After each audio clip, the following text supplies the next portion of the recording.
Teman-teman semua, kali ini kita akan membahas secara mendetail tentang saham salah satu perusahaan di Indonesia, ADMF, dengan pendekatan investasi fundamental. Pertumbuhan pendapatan ADMF selama tahun terakhir meningkat sebesar 12,8% dari 8.491 miliar menjadi 9.743 miliar. Namun, jika dilihat dari rata-rata pertumbuhan, CAGR, 5 tahun terakhir, pertumbuhannya sedikit melambat dengan CAGR-1,3%. Secara keseluruhan, pertumbuhan pendapatan ADMF masih cukup baik. Laba bersih ADMF pada tahun terakhir juga mengalami peningkatan sebesar 12,3% dari 1.718 miliar menjadi 1.959 miliar. Sama halnya dengan pendapatan, rata-rata pertumbuhan, CAGR, laba bersih 5 tahun terakhir juga sedikit melambat dengan CAGR 1,3%. Meskipun begitu, laba bersih ADMF tetap dalam kondisi yang baik. Profitabilitas ADMF dilihat dari gross profit margin tahun ini masih sama dengan tahun sebelumnya, yaitu 0,0%. Sementara itu, net profit margin tahun ini sedikit turun dari 20,2% menjadi 20,1%. Secara umum, profitabilitas ADMF cukup stabil. Return on Asset, ROA, ADMF tahun ini tercatat sebesar 5,8%, sedikit turun dari tahun sebelumnya sebesar 6,0%. Sementara itu, Return on Equity, ROE, ADMF meningkat dari 16,4% menjadi 18,6% tahun ini. Rasio ROE ADMF sudah di atas 10%, menunjukkan performa yang baik.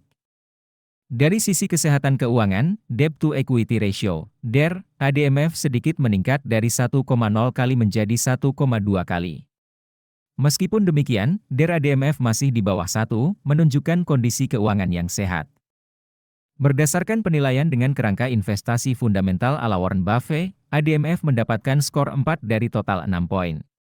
Ini menunjukkan bahwa ADMF cukup baik secara fundamental. Untuk penjelasan lebih detailnya, kalian bisa download aplikasi investor yang linknya ada di deskripsi.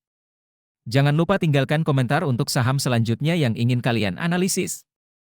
Nah, teman-teman semua, sekarang kita akan membahas tahap yang paling ditunggu-tunggu, yaitu valuasi saham ADMF.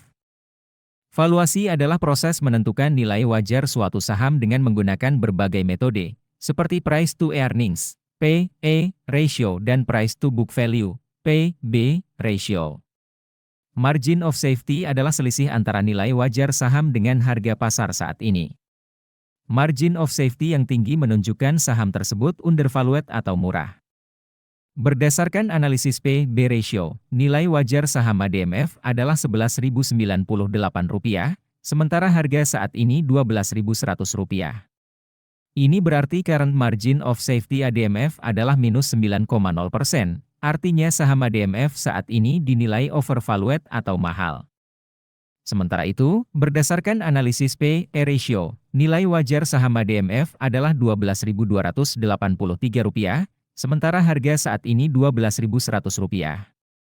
Ini berarti current margin of safety ADMF adalah 1,5%, artinya saham ADMF saat ini dinilai sedikit undervalued atau murah. Teman-teman semua, ingatlah bahwa keputusan investasi adalah tanggung jawab masing-masing individu. Saya hanya memberikan analisis, tapi kalian perlu melakukan penelitian dan analisis sendiri sebelum memutuskan berinvestasi. Semoga informasi ini bermanfaat. Terima kasih.